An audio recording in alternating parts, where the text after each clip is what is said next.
Welcome to Wednesday. It's the 12th day of December 2021. Only 10 days to Christmas, so get your Christmas shopping done soon. If you're looking for that perfect stocking stuffer for kids, check out the Day Weather Journal at dayweather.com. A high wind event is coming. I know some of you are waking up this morning saying, I don't see the wind, I don't feel the wind. Where's the wind? It's coming.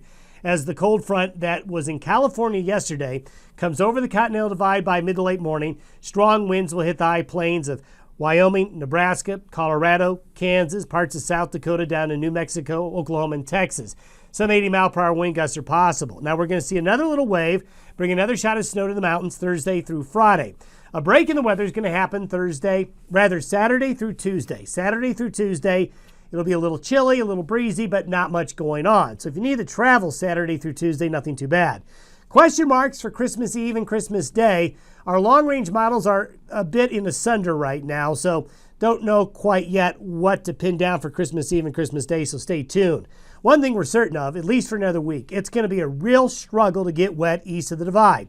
I'm talking about the Front Range of Colorado, southeastern Wyoming, western Nebraska, western Kansas, and all of the eastern plains of Colorado into northeast New Mexico. When you're in a La Nina, storms move fast. When they move fast, you get downsloped east of the divide instead of upslope. So you just don't get any moisture out of these systems. What you do get is a lot of wind like we're going to experience today and only a few snow showers. Before we get to the nastiness, we'll talk about a beautiful shot here from Dylan Dahl in Wall, South Dakota of a I don't know if that's a sunrise or sunset, but boy, it has been a spectacular winter so far with those views. Here we are as of early this morning. The main trough was just west of Grand Junction, but look how quick it moves because the jet stream wind is going right along and almost perpendicular to the Continental Divide. So these are jet stream winds at 30,000 feet. So when you have winds that are perpendicular to the mountains, that causes a big wave function as the wind goes over the mountains. It makes a big wave form, and that wave then comes down onto the plains, and that's when you get these big wind gusts. Look at these potential wind gusts later today, possibly 87 miles an hour in parts of north central and northwest Kansas. Lots of 70-mile-per-hour winds. I think I-70 is going to be the area hit the hardest. I-80 as well, from southeastern Wyoming through Nebraska. Boy, it's going to blow I-25 as well, but maybe not as bad as I-80. Notice there's a little bit of a wind hole right there around Greeley, but if you get up into Rocky Mountain National Park, Estes Park, you're looking at winds possibly hitting 80 miles an hour, and even the western slope, which doesn't normally get very windy, going to be very windy today. So not a day to be pulling a trailer, not a day to be carrying a high-profile vehicle or going anywhere through the region. The good news is this front is going to move so fast that the winds will die down tonight. By tomorrow, in fact, this system, even by this afternoon, is going to be all the way near western Iowa. So think about it. It's right here now. By sundown, it's going to be in eastern Nebraska. So we're talking about covering the ground very, very quickly. As we get into Thursday night and Friday, you see this other little wave coming in from the northwest? Well, this will bring another shot of snow to the mountains. It'll reinforce the cold air. So tomorrow, and especially Friday, will be somewhat cooler. Now, as we go out further, this is for Wednesday. We have a deep low and a cold air pocket there west of British Columbia. We have a little low here, a little wave here. So I think on Wednesday, we're probably going to see snow return to the high country and maybe some rain and snow to the west coast and the Pacific Northwest. What happens after Wednesday, though, is a good question because there's a lot going on out here in the Pacific and where these systems are going to end up. As we get into Christmas Eve, this is Christmas Eve afternoon. We've got a little bit of a low in Utah coming on through. This might be a little bit of a weather maker, but whether or not it's big or little, we just don't know yet, as that low wants to stay stuck over British Columbia's coast, but it may not get stuck there. It may cut loose as well. So a lot of question marks for Christmas Eve and Christmas Day. Stay tuned. We're continuing to fight La Nina. It has really strengthened.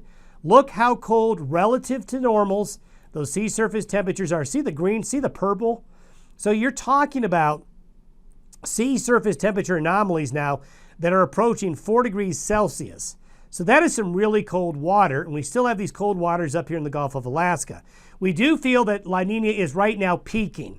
Over the next 2 or 3 weeks, it will peak, then it will start to slowly ease up but it's going to be a long waiting period for it to go away. Probably not until April or May. But it is really robust right now.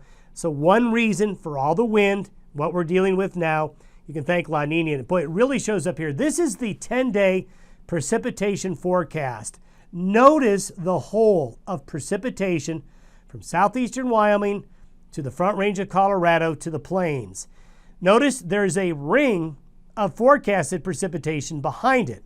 Notice how wet it is west of the divide to the California coast, even the Great Basin. So you're wondering, how could it be that there's all this rain and snow with lows hitting the west coast, but it comes over the mountains? Why is there nothing left for areas east of the divide? It's because of the down-sloping effect of winds going downhill off the mountains. When air is forced downhill, it gets warmer, it gets drier, and basically these storms can't produce any measurable precipitation east of the divide. So this snow hole right here is going to be persistent probably at least for another week. And we've got to change things up. So for those of you in Denver and Colorado Springs and Fort Collins and Cheyenne, the southern Nebraska Panhandle and Kansas and the Panhandles, you're going, where's the snow? Where's the snow? We're not going to get it until this pattern changes. And as we just showed you with that La Nina map, it's just going to be a waiting game. Now, we do have a new typhoon. If you remember in a podcast a couple of weeks ago, we talked about typhoons tend to cause the jet stream to buckle. And we have Typhoon Ray, which is headed towards the Philippines. This is going to be a pretty significant typhoon. This is only the second typhoon of the season in the Western Pacific. That's really remarkable how quiet it's been. This is going to recurve back up this way, and that is why, as we get between Christmas and New Year's, the jet stream will buckle. That will likely bring a change in the weather. Where that changes end up, we don't know yet, but there are changes coming probably between Christmas and New Year's. Have yourself a great Wednesday, everybody. Don't blow away. We'll see you tomorrow.